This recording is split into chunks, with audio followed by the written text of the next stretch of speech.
这对男女在海上已经漂泊多天，因为现在的世界没有陆地，南北极冰川早已化为乌有，淡水比黄金还要稀有，一张纸就能换取7位女性的劳动，而1斤土壤的价值远远超过了1吨黄金的重量。泰勒已经5年未喝过一滴清澈的水，他唯一的水源就是胯下的小鸡鸡。通过随身携带的简易装置，经过精心过滤与处理，这份独特的水源就被转化。尽管口感带着一丝不易察觉的温热，但也没有阻挡他喝下去的决心。泰勒是一位勇敢的航海者，他来到人造福岛的交易市场，准备用稀有物品交换资源。他缓缓举起一个罐子，引得众人一片哗然。罐中之物竟是久违的泥土。交易站的门瞬间打开。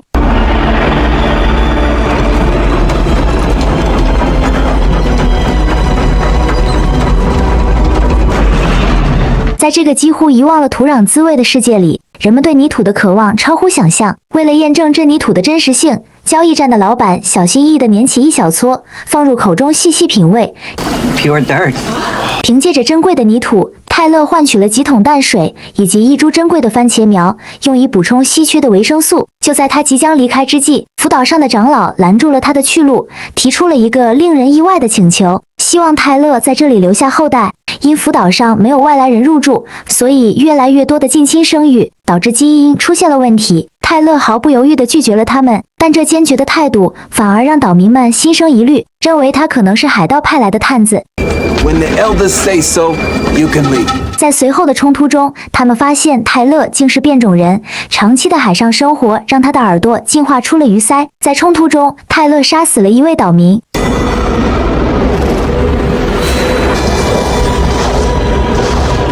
但终究寡不敌众，被众人制服。他被关入笼子里面，准备明日将他处死。但船上有一位女性安妮，却不愿意泰勒被处死，因为安妮曾在一个漂浮的篮子里发现了一个女孩，而那个篮子里也恰好装着泥土，孩子的背后还有一幅神秘图案。虽然安妮收养了这个女孩，但她一直没弄明白这个图案的含义。如今泰勒带来了泥土，所以安妮想找泰勒询问泥土从何而来。而岛上还有一个智慧超群的学者，他深信还有陆地的存在。学者悄悄找到了泰勒，询问泥土从何而来，还向他展示了孩子身上的图案，询问泰勒是否知道其含义。泰勒趁机提出了一个条件，让学者放他出去，就会告诉其答案。但学者生性胆小，不敢轻举妄动，因此他们的交易只能作罢。随着晨曦出现，泰勒面临着被处决的命运，他被投入粪池中淹死发酵，成为养分。果然在资源匮乏的年代，连尸体都不能浪费。就在这时，海盗的袭击打破了岛上的宁静。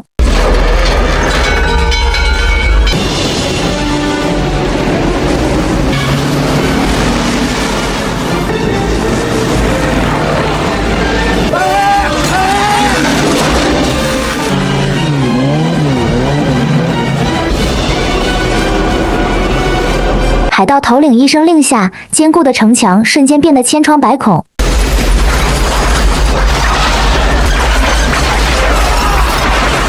随着空投兵的加入，福岛内陷入了混乱。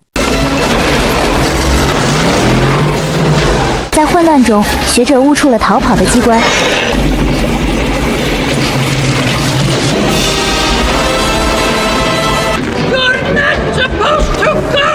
等安妮赶来时，只能眼睁睁地看着学者远去。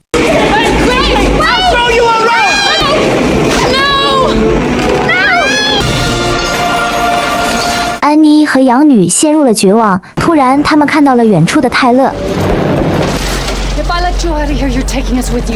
两人达成合作后，泰勒终于重获自由。随后，泰勒找到了自己的船只。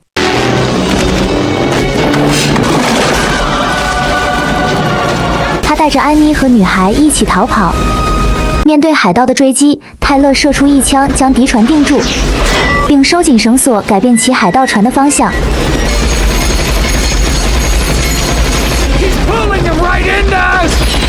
没想到船上的海盗兴奋过度，敌我不分，疯狂地扫射，直接把海盗头领的船也炸了。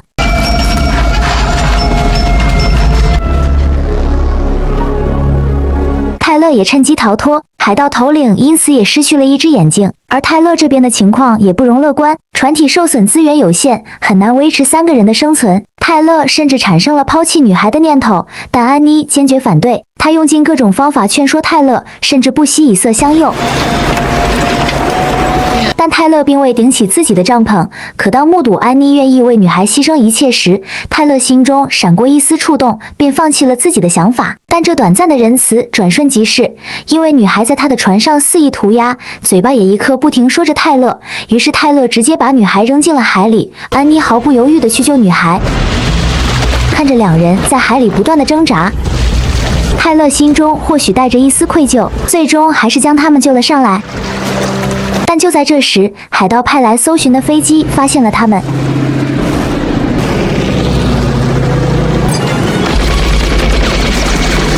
面对敌人的扫射，泰勒迅速返回船舱准备武器。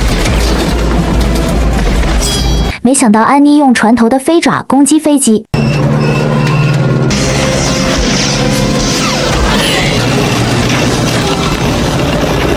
结果却将船与飞机紧紧相连，飞机只能对着船一圈一圈的环绕。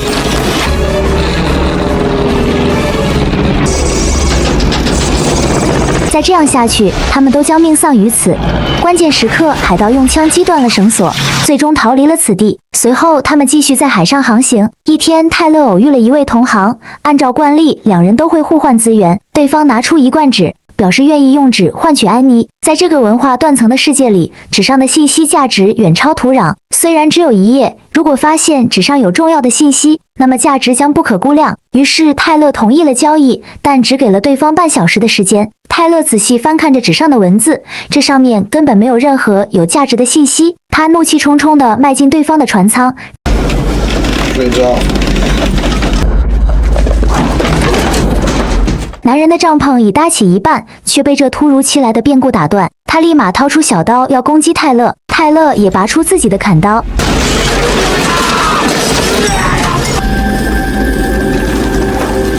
结果显而易见，他并非泰勒的对手。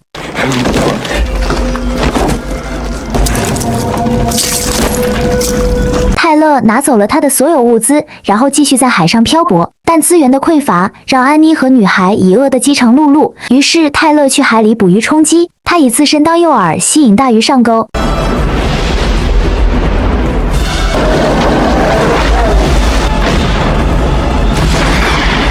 泰勒成功为两人做了一顿烤鱼，母女俩终于吃上了一顿饱饭。女孩好奇地盯着泰勒的脚掌，眼中充满了羡慕与向往。她希望自己也是变异人，这样她就能学会游泳，就能在海面上可以生存下去。在这个被海水包围的世界里，不会游泳简直是无法想象的。夜幕降临后，女孩将一幅画交给了泰勒，上面是用蜡笔画的3个人，他们手牵着手，宛如一个温馨的家庭。这幅画触动了泰勒孤独的心，他不再排斥与女孩接触，两人在海中嬉戏游玩，泰勒也耐心地教她游泳技巧，在波涛汹涌的海水中，为这美好的一幕增添了几分柔和。安妮静静地看着他们，在她的记忆中，泰勒从未放下过防备，对外人总是充满敌意，但如今泰勒却向他们敞开了心扉，这标志着他们真正成为了朋友。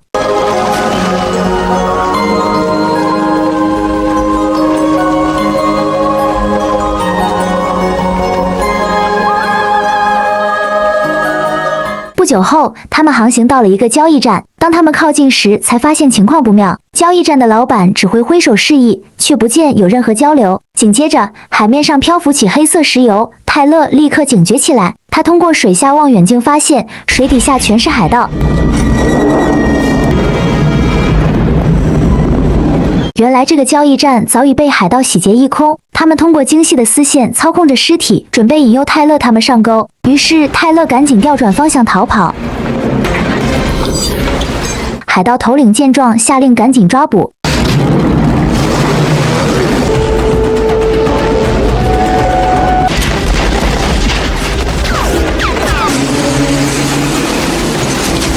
泰勒通过自身的重量翘起了船身的一侧。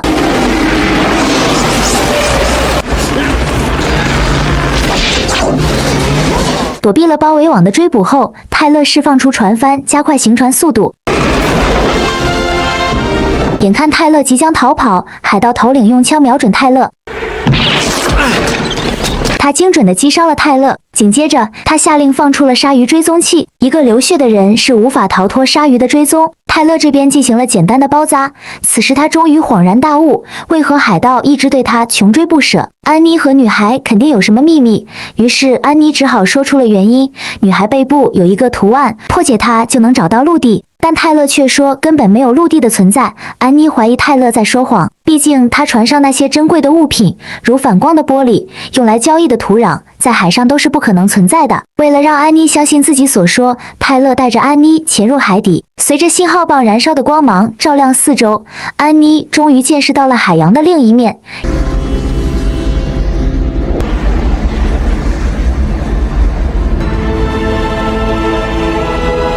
这是上一代文明留下的遗迹，昔日繁华的高楼大厦早已被海水侵蚀，变成了荒凉的钢筋废墟。当他们返回船上时，海盗已经追了上来。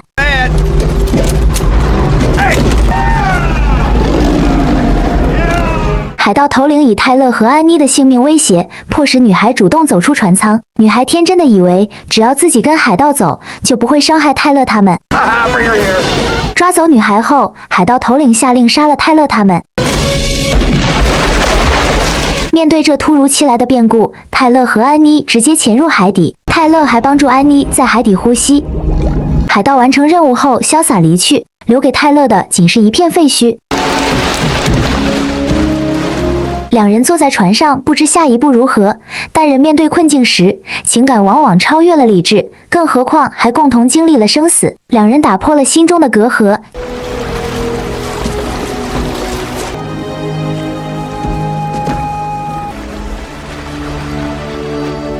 随后，泰勒在整理杂物时，意外发现了女孩的涂鸦与一本地理杂志上的图案惊人相似，这意味着女孩可能真的来自陆地。就在这时，天空中传来呼喊声，原来是之前逃离的学者找到了他们。随后，他们乘坐学者的热气球来到一座浮岛上。经过学者对涂鸦和杂志的比对，他坚信破解女孩身上的图案就能找到陆地。于是，泰勒决定救出女孩。他驾驶着游艇前往海盗的大本营，一艘在海上漂泊了数百年的巨大游轮。此时，游轮内部一片混乱，随着海盗人数的增加，资源却日益减少。海盗头领听说女孩背部的图案能指引他们找到陆地，为了稳定人心，所以才急于抓住女孩。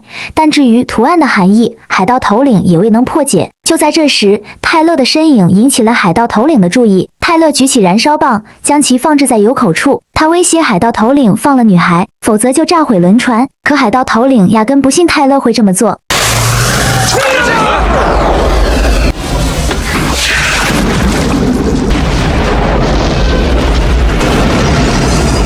整个船上一片混乱，这场爆炸几乎将海盗们一网打尽。海盗头领企图带着女孩乘飞机逃跑。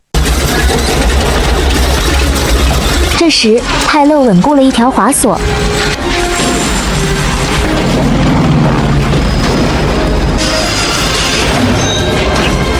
随后用船锚勾住了飞机底部。海盗头领的飞机瞬间失控坠落，泰勒赶紧去救女孩。此时，安妮他们也及时赶到，放下绳子去救泰勒他们。没想到海盗头领也追了过来，他一把抓住女孩的脚踝，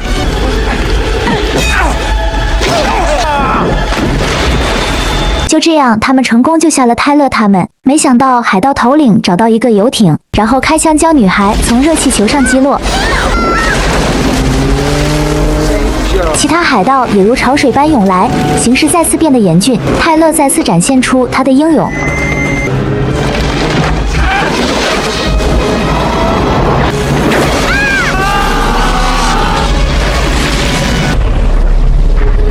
女孩再一次化险为夷，成功得救。学者也终于揭开了图案的奥秘。根据太阳的角度判断，只要他们朝着相反的方向航行，就能抵达那片梦寐以求的陆地。于是他们日夜航行，直到某个清晨，一只海鸟的叫声唤醒了他们。只见连绵不绝的山峰在晨曦中若隐若现。那一刻，他们找到了真正的陆地。